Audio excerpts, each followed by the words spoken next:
S K super TMT, the long life TMT. Freedom ಪಾರ್ಕ್ನಲ್ಲಿ ನಡೀತಾ ಇರುವ ಸಾರಿಗೆ ನೌಕರರ ಮುಷ್ಕರದ ಸ್ಪಾಟ್ಗೆ ಇದೀಗ ಕೆಎಸ್ಆರ್ಟಿಸಿ ಎಂಡಿ ಅಕ್ರಮ್ ಪಾಷಾ ಅವರ ಆಗಮನ ಆಗಿದೆ.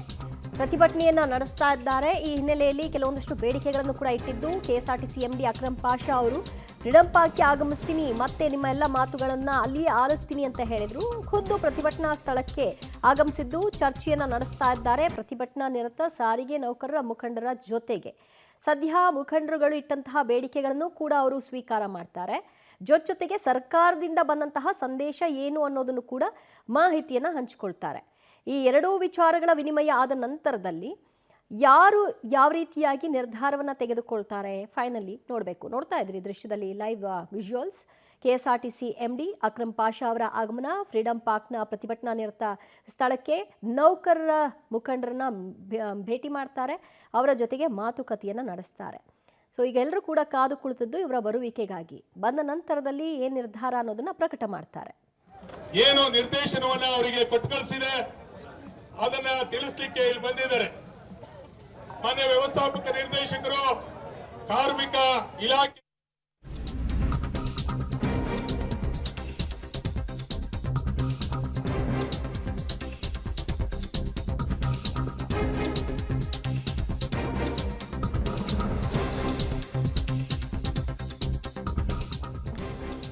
ಪ್ರತಿಭಟನಾ ಸ್ಥಳಕ್ಕೆ ಕೆಎಸ್ಆರ್ಟಿಸಿ ಎಂಡಿ ಅಕ್ರಮ್ ಪಾಷಾ ಅವರು ಆಗಮಿಸಿದ್ದಾರೆ ಮತ್ತು ಪ್ರತಿಭಟನಾ ನಿರತ ಸಾರಿಗೆ ಮುಖಂಡರುಗಳ ಜೊತೆಗೆ ಚರ್ಚೆಯನ್ನ ನಡೆಸಲಿದ್ದಾರೆ.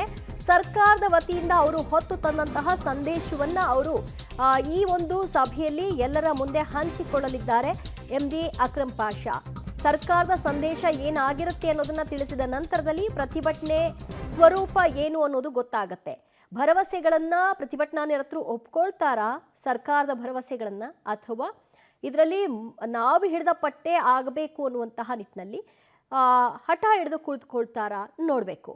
ಯಾಕಂದರೆ ಅವರು ಕೇಳ್ತಾ ಇದ್ದಿದ್ದು ನಾವು ಇವತ್ತಿಂದ ನಡೆಸ್ತಾ ಇರುವಂಥ ಹೋರಾಟ ಅಲ್ಲ, ನಮಗೆ ಪ್ರತಿ ಬಾರಿಯೂ ಕೂಡ ಬರೀ ಮೂಗಿಗೆ ತುಪ್ಪ ಸವರೋ ಕೆಲಸ ಆಗ್ತಾ ಇದೆ, ದಿನಗಳನ್ನ ದೂಡುವಂತಹ ಪ್ರಯತ್ನಗಳಾಗ್ತಾ ಇದೆ, ಈಗಲೂ ಅದನ್ನೇ ಮಾಡ್ತೀರಿ ಅಂದರೆ ನಾವು ಅದಕ್ಕೆ ಅವಕಾಶ ಮಾಡಿಕೊಡಲ್ಲ ಅಂತ. ಸದ್ಯ ಈ ಮಾತುಕತೆಯ ನಂತರದಲ್ಲಿ ಗೊತ್ತಾಗುತ್ತೆ. ಇವತ್ತು ಸರ್ಕಾರ ನಿನ್ನೆ ಹೊರಡಿಸಿದ ಆದೇಶ ಏನಿದೆ ಅದು ನಮ್ಮ 38 ತಿಂಗಳ ವೇತನದ ಬಾಕಿಯ ಬದಲಾಗಿ ನಾವು 26 ತಿಂಗಳ ಬಾಕಿಯನ್ನು ಕೊಡಲಿಕ್ಕೆ ತಯಾರಾಗಿದ್ದೇವೆ. 1271 ಕೋಟಿ ಅನುದಾನವನ್ನ ಕೊಡಲಿಕ್ಕೆ ಬಿಡುಗಡೆ ಮಾಡಲಿಕ್ಕೆ ಸರ್ಕಾರ ಏನು ನಿರ್ಧಾರ ತೆಗೆದುಕೊಂಡಿದೆ ಅದನ್ನು ಒಂದು ವಿಷಯ ಹೇಳಿದ್ದಾರೆ.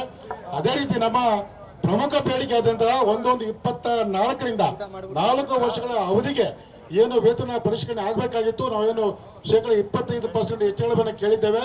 ಅದರ ಬದಲಿಗೆ ಸರ್ಕಾರ ಇವತ್ತು 1/4/25ರಿಂದ ವೇತನ ಹೆಚ್ಚಳದ ಬಗ್ಗೆ ಕಾರ್ಮಿಕ ಸಂಘಟನೆಗಳ ಜೊತೆ ಮಾತುಕತೆಯನ್ನು ಮಾಡಲಿಕ್ಕೆ ಆದೇಶವನ್ನ ನೀಡಿದೆ ಅನ್ನುವಂತಹ ಸರ್ಕಾರದ ಆದೇಶ ನಿನ್ನೆ ಅದನ್ನ ಹೊರಡಿಸಿರೋದನ್ನ ನಾವು ಬೆಳಗಿನ ಸಾಕಷ್ಟು ವಿಷಯ ನಿಮ್ಮ ಮುಂದೆ ತಂದಿದ್ದೇವೆ. ಏನಿವತ್ತು ಸರ್ಕಾರ ನಿನ್ನೆ 18/2/26 ಏನು ಆದೇಶ ಹೊರಡಿಸಿದೆ ಅದು ಸಂಪೂರ್ಣವಾದಂತಹ ಏಕಪಕ್ಷೀಯವಾಗಿ ಹೊರಡಿಸಿದೆ ಅಂತ ಒಂದು ಘೋಷಣೆ ಆದೇಶವಾಗಿದೆ. ಪ್ರತಿಭಟನಾ ಸ್ಥಳಕ್ಕೆ ಕೆಎಸ್ಆರ್ಟಿಸಿ ಎಂಡಿ ಅಕ್ರಮ್ ಪಾಷಾ ಅವರ ಆಗಮನದ ನಂತರದಲ್ಲೇ ಆ ಒಂದು ಸಂದರ್ಭದಲ್ಲಿ ಯಾವೆಲ್ಲ ಬೇಡಿಕೆಗಳು ಅನ್ನುವಂತಹ ವಿಚಾರವನ್ನ ಪಟ್ಟಿ ಮಾಡ್ತಾ ಅವರು ಪ್ರಕಟ ಮಾಡ್ತಾ ಇದ್ದಾರೆ.